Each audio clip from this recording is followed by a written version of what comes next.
Angguk kepala mahal. Betul. Sekarang RM50 je dapat 2 item, geng. Boleh jaga rambut akak-akak yang mana sebelum beraya ni. Nak jaga rambut, malah nak pergi salon. Guna hair collagen ni, kak. Beli sekali tak payah pergi salon dah, kak.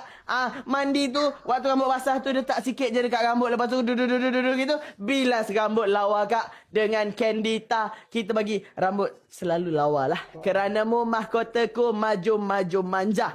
Ya, begitu. Dan order terima kasih. Sikit lagi, kan? Berapa lagi founder? Berapa lagi founder? 28 set lagi. 28 set lagi. Sikit lagi. Sikit lagi. Sikit lagi, geng. Sikit lagi. Sikit lagi, guys. Sikit lagi, geng. Itulah, sikit lagi. Sikit lagi. Ya. Geng. Cepat, geng. Sikit lagi, geng. Nak jadi duta ni, cepatlah. Cepatlah. Sikit lagi lah. Nak kahwin. Cepatlah. Sikit lagi awak. Jerung-jerung semua cepatlah. Nak. Yang tukar terus payment. Ya, tukar terus payment. Saya lah. Saya tak boleh lah macam gini. Saya tak boleh lah. Tolonglah. Saya nekan. Memang saya nekan.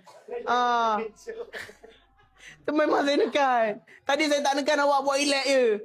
Awak siap buat tukar lagi. Saya tak boleh. Saya tak boleh. Dia bawa aku. Dia macam dia jerit tadi tu terkejar aku. Berderau. Okey. Cikgu kawat.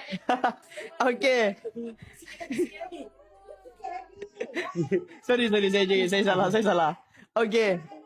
Dah tanya lah. Mak aku pun dah tanya pasal kau dah.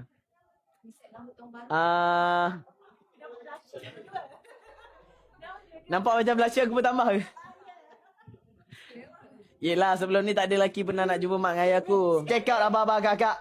Abang-abang tu.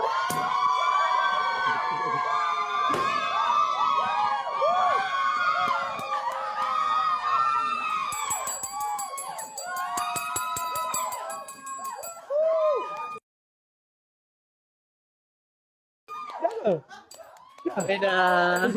Stop.